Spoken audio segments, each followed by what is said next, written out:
So I was going to apologise for the length of this lazy Sunday upload, but I think if you listen to the full video, you'll understand that caveat isn't necessary.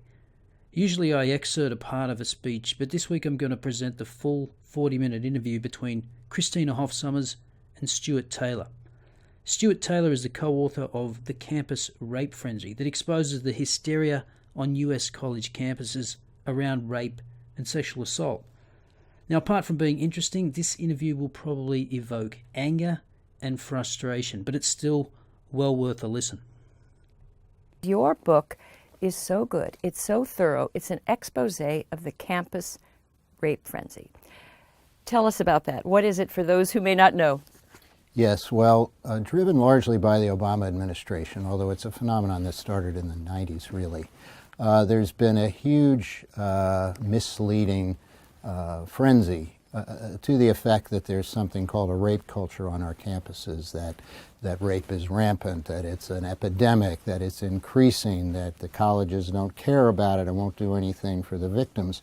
And the Obama administration has driven this by aligning itself with left-wing academics, by suddenly in 2011, on April 4th, 2011, proclaiming a whole bunch of decrees, the purpose of which was to destroy the due process rights of young men in college who are accused by young women in college. Sometimes it's a man and a man, or a woman and a woman, but in general, men accused by women of sexual assault, although really it doesn't really have to meet the definition of sexual assault to get you in trouble these days. It's morphed into a comprehensive system of federally directed regulation of all sex on campus. Oh my. Now, this doesn't mean every time anybody does anything it gets regulated, but it potentially reaches just about the most ordinary part, consensual sex you can imagine. If somebody decides, usually the woman, a day, a month, a year, 2 years later, gee, I didn't like that. I wish I hadn't done it. That's all. The guy can get kicked out over that alone. One of the things I've noticed is that the definition of sexual assault is very elastic. It's constantly changing. Now, most people think of some kind of aggressive, violent attack, or they think of rape. But what does it encompass now when they use it? What can a young man be brought up on charges for? Well, you've got to distinguish the criminal law from the campus situation. Oh, okay. Under the criminal law, the definition is expanded over the years, but it's still, pretty reasonable. If there's sex without consent, doesn't even have to be forcible in most states. If there's sex without consent and the male is the initiator, as they usually presume, that is rape. If there's an unwanted touching over the woman's objection, any intimate part, that is sexual assault. It might be a very small case, but it's sexual assault. On campuses, on the other hand,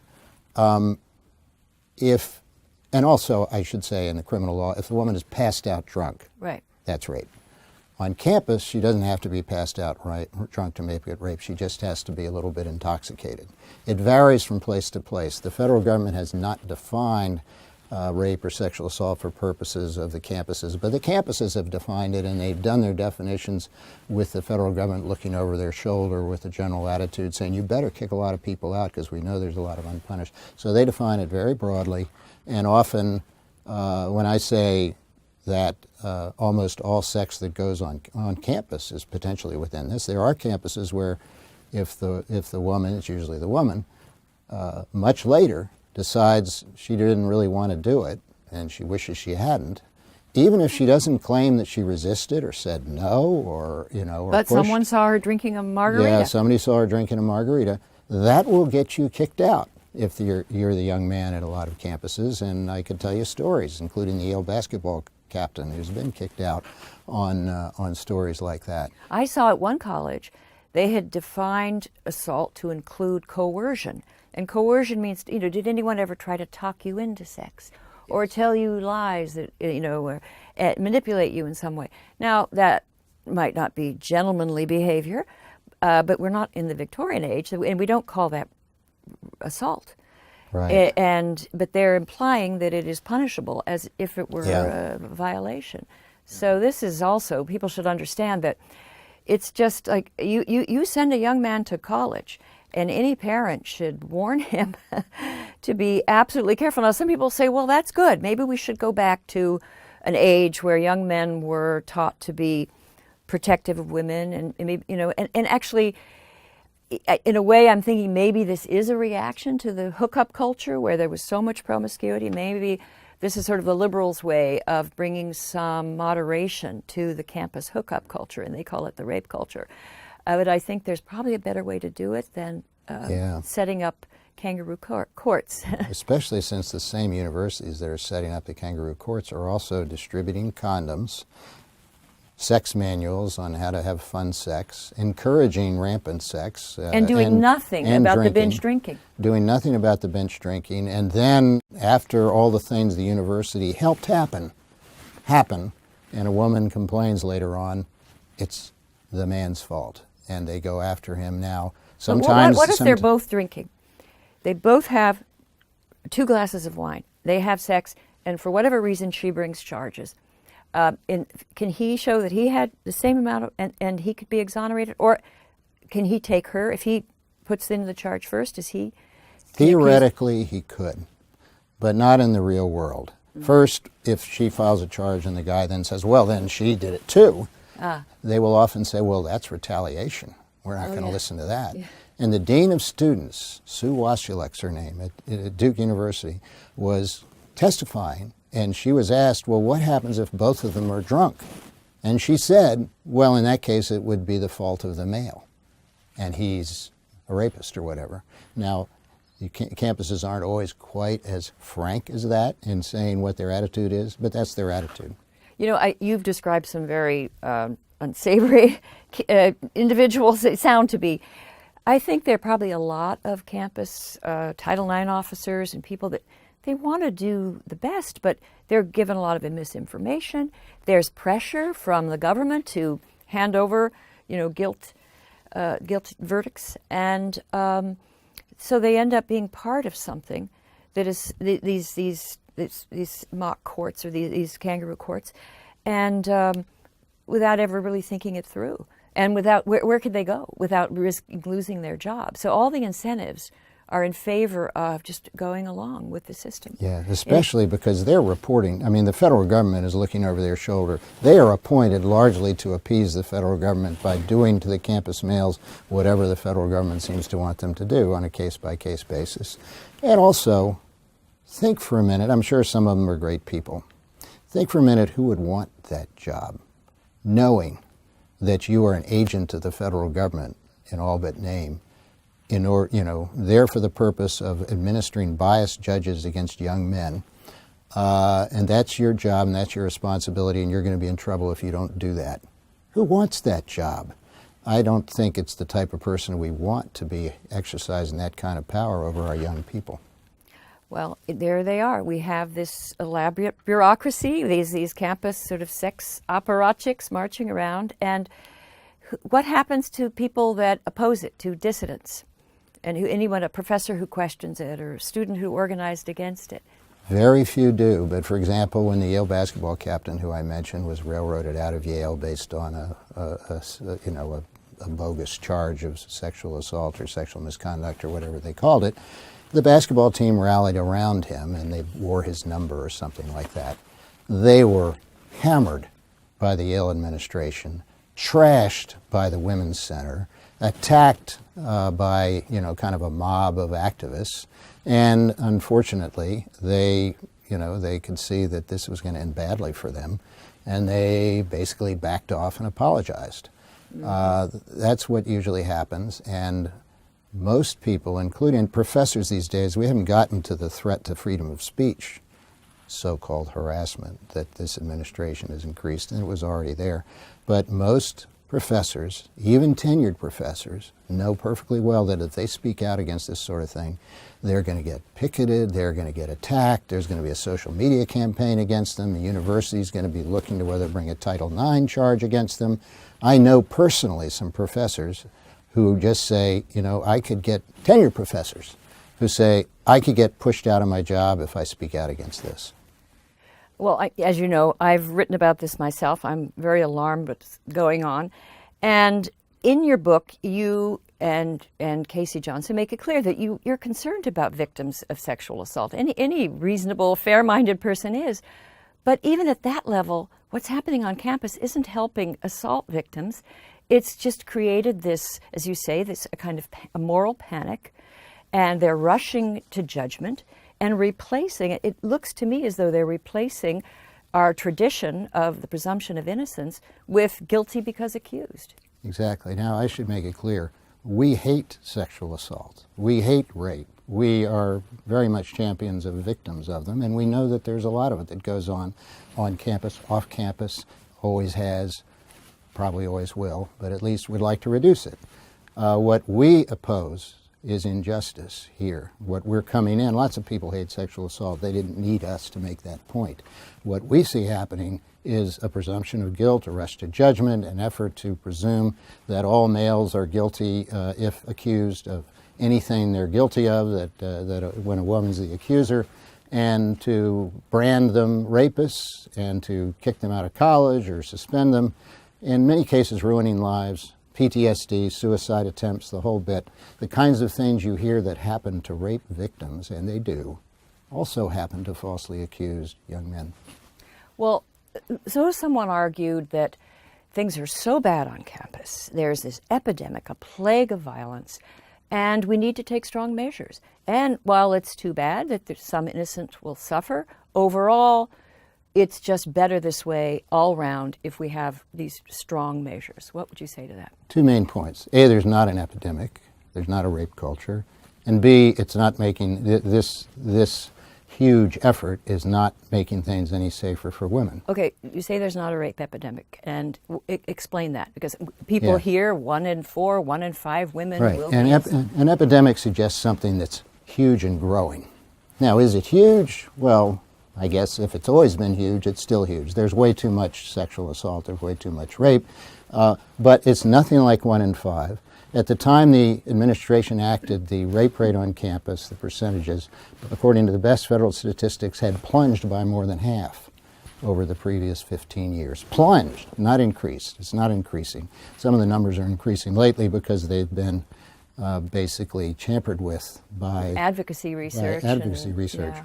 Let's take the 1 in 5 idea. The best federal research, Bureau of Justice Statistics, which has been the best federal crime research for many years, would tell you about 1 in 40, maybe 1 in 50 sexually assaulted, maybe 1 in 100 raped. Sexually assault would include a pat on the rear end.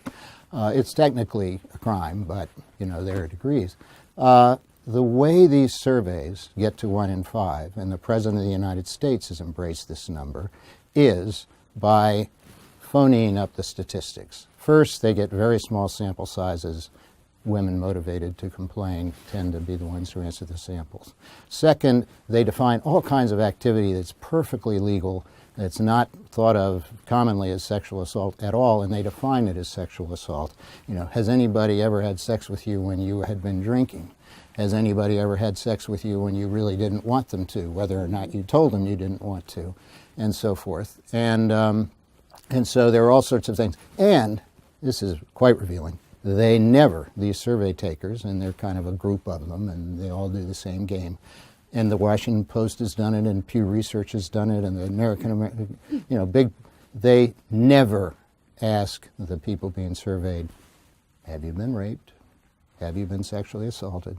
Because they know from history. It yields a low number. That very low number. So I hesitate whether to call these surveys highly misleading, which is an understatement, or fraudulent, which might be an overstatement, somewhere in that spectrum.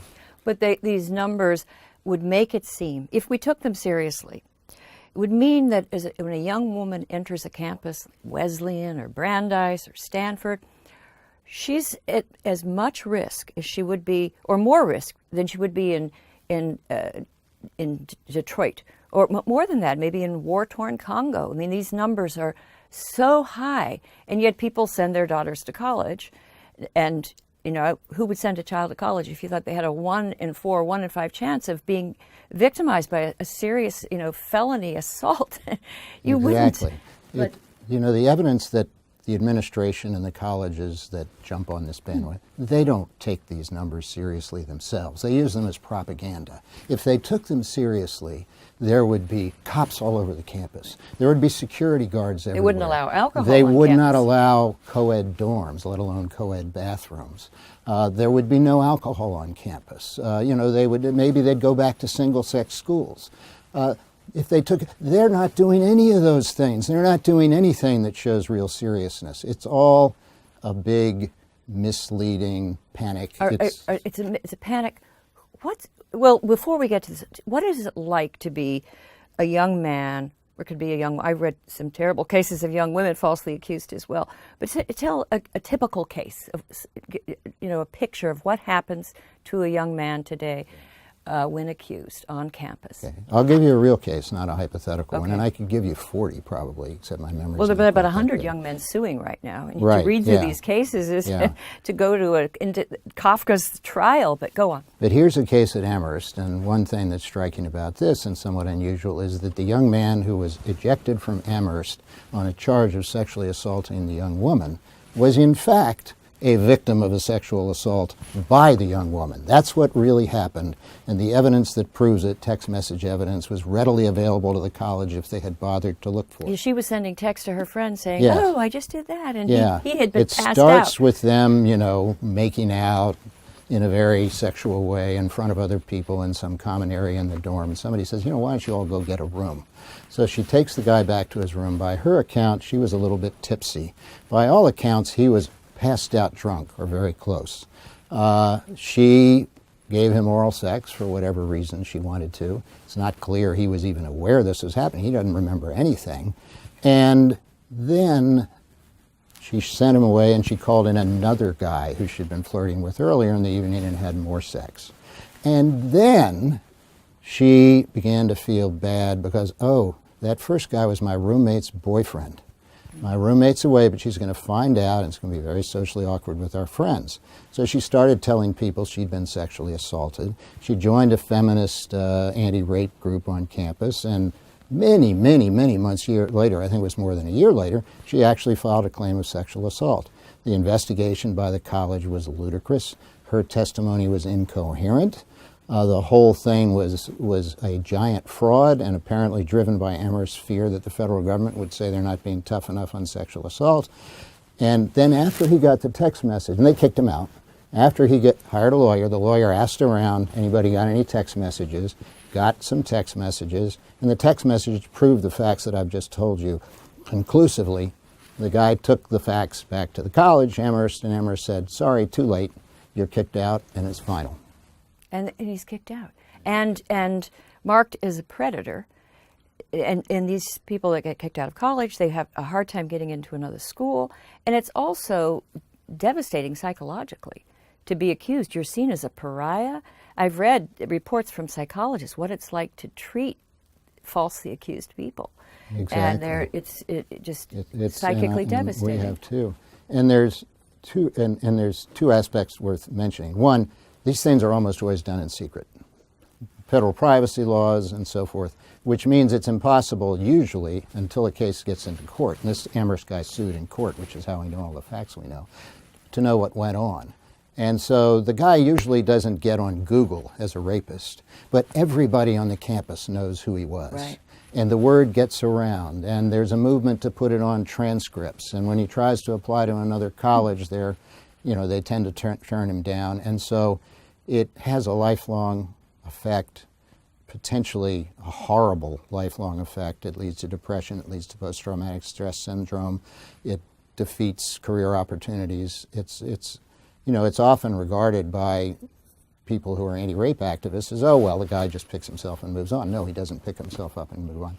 And I just should add, the Vice President of the United States, Joe Biden, has admitted unwittingly that this has done absolutely nothing, all this, to reduce the number of rapes on campus. As far as I can tell, the numbers, even their advocacy studies, they've been doing them for years. The numbers never change. It's now they're saying 1 in 5, and they still have studies that it's 1 in 4. And what Biden recently said was it was 1 in 5 20 years ago, and it's still 1 in 5. Right. Okay, you can do the math. It's done, your program, Mr. Biden, has done no good at all. In your book, you cite the words of Congressman Jared Polis from Colorado, and he said, this is in a 2015 congressional hearing, if there are 10 people who have been accused, and under a reasonable likelihood standard, maybe one or two of them did it, it seems better to get rid of all 10 people. A congressman said that. Now, this... one would hope not for we long. have this venerable legal principle, presumption of innocence. Is it being replaced by guilty because accused? What this guy Polis said just takes one's breath away. You know, you have to wonder if he was hallucinating. You know, the old Blackstone thing was, you know, better 10 go free who are guilty than one be imprisoned who's innocent. And there's a reason for that, that we have such a revulsion towards the innocent being punished, because all the machinery of the state comes down, and they have, you know, resources and all sorts of powers, and the individuals alone. And the cases we hear about are the ones that are brought to trial, where the young man, usually a young man, has the money to get a lawyer. Think of all the cases we don't hear about. Oh, you're right. And so, anyway, this is, there are now judges that are looking at these cases, and you've cited them in the book. They go through them, and there was one judge in Massachusetts, we think he was looking at a case at Brandeis, and he looked at it and he said that it reminded him of Salem, Massachusetts, and not the United States of America in 2015 or 16, whenever he said it. And you do see a lot of talk about Salem or sexual McCarthyism. People talk about kangaroo courts, and do you think that that's, having written this book, you've seen enough to agree with those strong assessments? Very emphatically. I would not have believed that so much injustice committed by people with great credentials, right, university people, committed for often cynical reasons or ideology. I would not have believed that it was possible for this to happen in the United States until I became immersed in the facts. My co-author, Casey Johnson, knows more about these cases than anyone alive. And a lot of the ones in the book, you know, he's read all the court records, and you just read these cases and you think, how could this possibly have happened? And one way it happens is that although the Judge Saylor in the Brandeis case you mentioned was good, and the 3 democratically appointed federal appeals court judges in New York were good in that case, they basically, in another case I think, they basically said this looks like discrimination against men, what's going on. Not all judges are good on this. Some judges, there were a couple of judges in California on an appeals court who heard a case from the University of California, San Diego, where one of them said during the argument, this looks like a kangaroo court. And then they upheld it. And then they said, well, it's not our job, we're just federal judges. We're not supposed to tell I think they don't yet understand how much suffering and anguish is involved. And it's because, yes, rape is a heinous crime, and a victim of a rape suffers horribly, but it's because it's such a serious crime that we have to be very careful about branding someone as a sex predator, as a rapist. And we've lost that concern. Now, how did this happen? Who are the players? Not that I don't have my own ideas, but in your book you mention all sorts of, a kind of axis of madness. You have risk-averse administrators, you have academics, activists, you have the federal government coming in, and this whole sex bureaucracy that's built up in the campuses, and it's all come together. The media, oh boy, let's talk, how is the media handled all of this? Because there should have been a book like this. 60 Minutes should have been on this. There should have been Frontline about, you know, witch hunts on our college campus, and we really haven't seen that. The media have been shamelessly biased. The New York Times leading the pack. Every time the New York Times ever writes about campus sex case, as far as I've seen, I might have missed one, but everyone I've ever seen, they grotesquely distort the facts to make it look absolutely clear that the male was guilty and the woman was pure and virtuous and honest, even when the evidence is either much more conflicted or even when it clearly proves the innocence of the male. They did it in the Duke lacrosse rape fraud case in 2006. Yes, the New York Times was horrible, and after everyone was talking about this travesty at Duke with the lacrosse team falsely accused, the Times was saying, well, no, the case still That's makes right. sense. No, it didn't make sense. Why did, And we, and Casey Johnson and I, exposed in our Duke lacrosse book how bad they were, and one of their editors at some point said, well, we're going to be more careful about these things, but they haven't improved a bit. And they're not unrepresentative. If you look at, you remember the Rolling Stone case Well, yes, article there's about another University of example. Virginia? Well, not only was Rolling Stone outrageous, and they're losing libel cases now, and basically it was a fraudulent article that they fell for, the entire media, they printed this ridiculous claim by a woman that she'd been gang raped over broken glass by 7 or 8 guys at the University of Virginia fraternity. All of the evidence, it was implausible on its face. Every bit of evidence that's ever emerged shows that it didn't happen, and yet the news media, as a group, all credit it immediately, raised the clamor, this shows we have a rape culture, and all through the process of it being proved false, kind of some of them quieted down a little bit, but none of them ever said we're sorry, except maybe Rolling Stone without really saying it seriously. Right, and eventually there were some journalists working in the background at Reason, and there was a blogger, what was his name, Richard Bradley. Robbie Sove, if I At pronounce it Reason? right, at Reason, and Richard Bradley, who's a blogger, exposed it quite early, saying, wait a minute, this doesn't add up. And they were just being good journalists Yes. who had a sense that something was amiss and it didn't add up. And then the Washington Post, which has by and large been part of the Hysteria. hysteria, they, to the credit of one of their reporters to be exact, printed some facts that showed that it couldn't have happened the way the woman said, and the story fell apart. And yet, not only did the national media never really set the record straight, a lot of people still think there was a big rape at the University of Virginia of this woman. But the administration of the University of Virginia, the faculty of the University of Virginia, even the student body at the University of Virginia, more or less all rushed to judgment too, and none of them ever changed their attitude, even as the facts were proved false. Well, I've noticed that the journalists just credulously repeat the false statistics, and they repeat stories. For example, at Columbia University with Mattress Girl, that was told from her point of view. They didn't seem to be concerned that the young man had been found not responsible by 1 or 2 tribunals, sex courts on campus. They didn't seem to matter. And she was actually carrying out a vigilante action against him. And she got class credit, or maybe credit did. towards her degree.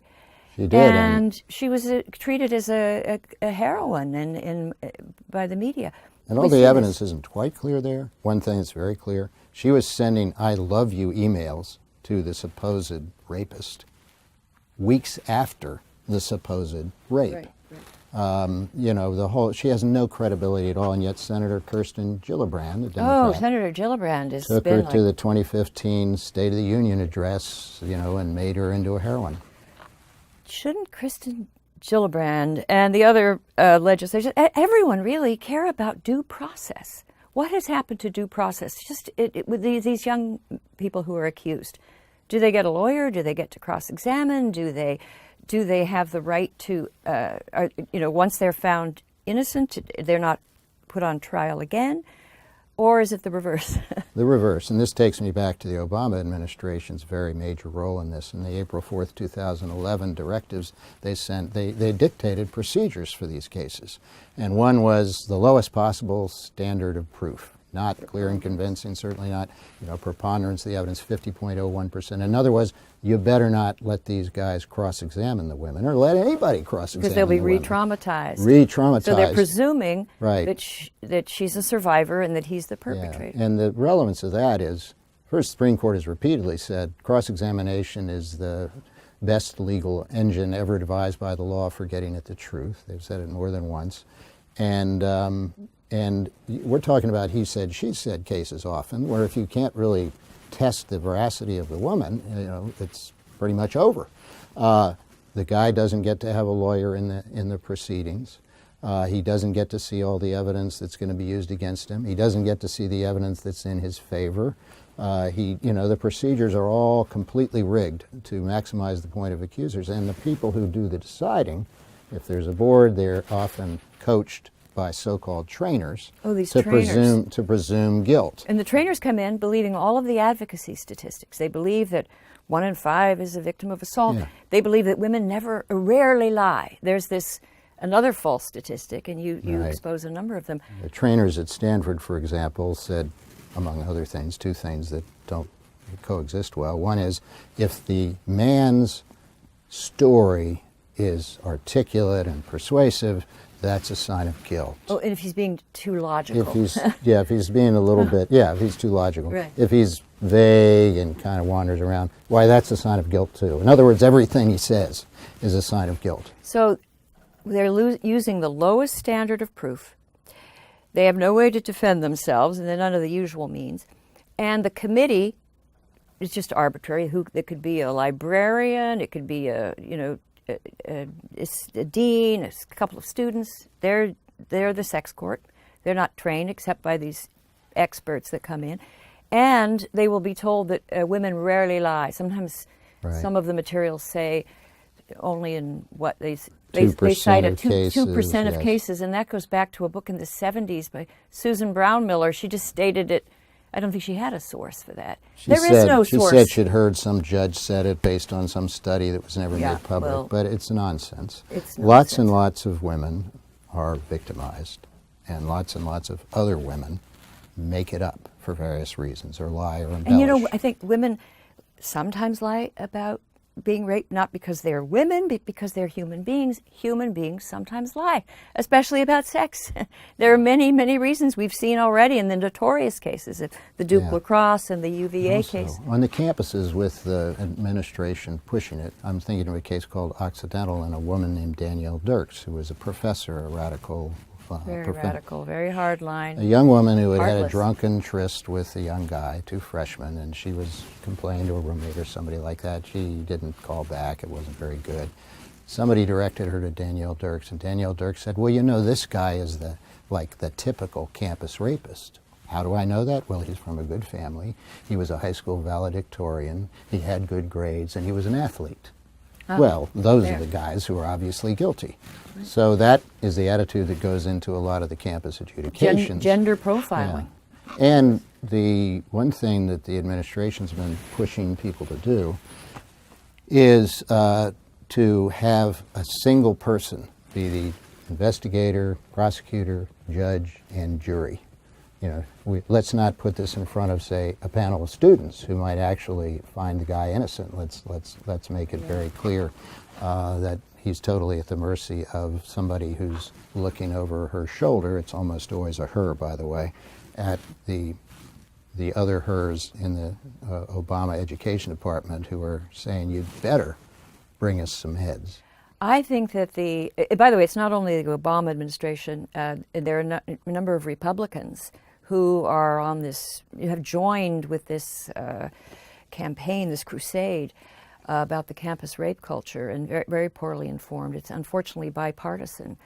However, I think that what led the legislators, and as well as the journalists, originally there were the academic feminists.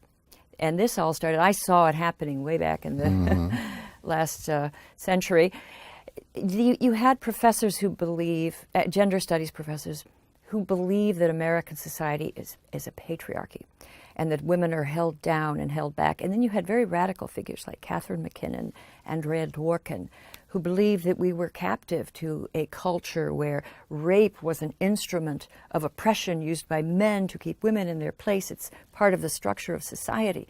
So they feel that we need to go outside the American legal tradition, which was, after all, created by men invested in a violent patriarchy. So they have no inhibitions about throwing aside due process and freedom of expression and even punishing an occasional innocent person.